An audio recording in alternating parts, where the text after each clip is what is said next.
Bonjour, prenons une pause café croissant et apprenons ensemble le français. Aujourd'hui, je vous parle d'une grande nouvelle dans le monde de la tech. Apple va utiliser l'intelligence artificielle de Google pour Siri. C'est une grande surprise car beaucoup de gens pensaient qu'Apple allait choisir OpenAI, donc ChatGPT. Mais finalement, Apple va utiliser Gemini, l'IA de Google.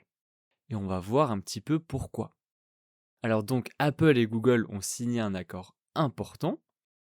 L'assistant Siri qui existe depuis longtemps sur les iPhones va donc bientôt devenir beaucoup plus intelligent grâce à l'IA de Google.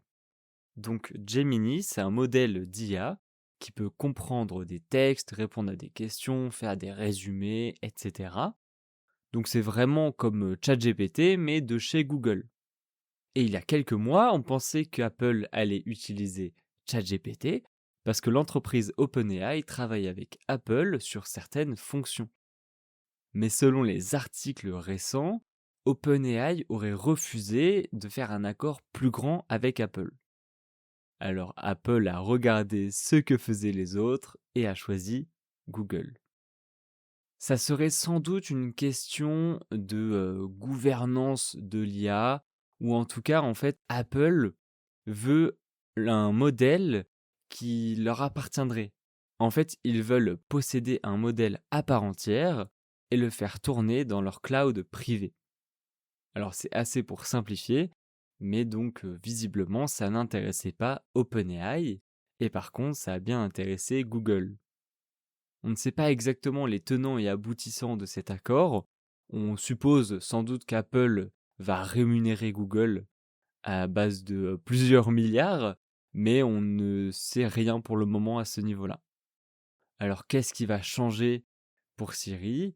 Eh bien, avec Gemini, Siri pourra sans doute bientôt beaucoup mieux comprendre les questions complexes, donner des réponses plus longues, plus précises et surtout, j'espère, mieux comprendre le contexte et du coup aider à écrire des textes, des messages, des résumés, des mails et cetera, mais tout en comprenant le contexte et ça, c'est très important pour générer du texte pertinent et tout ça sera normalement en respectant la vie privée, car Apple ont dit qu'ils utiliseront Gemini dans leur cloud privé et parfois aussi directement sur l'iPhone.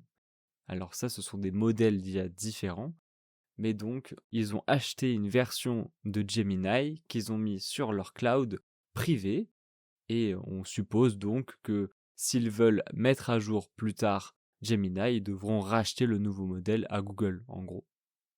Alors c'est quand même assez surprenant puisque Apple avait pas mal mis en place leur Apple Intelligence.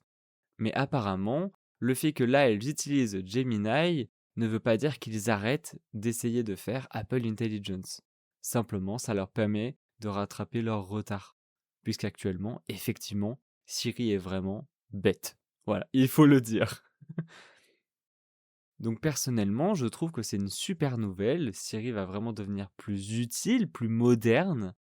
Mais c'est quand même très étonnant de voir Apple, le grand Apple, utiliser la technologie d'un autre géant comme Google et je trouve ça génial de voir un accord entre ces 2 entreprises. Et ça montre que même les plus grandes entreprises ont besoin de s'allier pour avancer dans le domaine de l'intelligence artificielle. Merci de m'avoir écouté, ça m'intéresserait beaucoup que vous me donniez votre avis en commentaire. Et surtout, n'oubliez pas de vous abonner sur Spotify, Apple Podcast et sur YouTube. Merci et à demain dans la pause café croissant.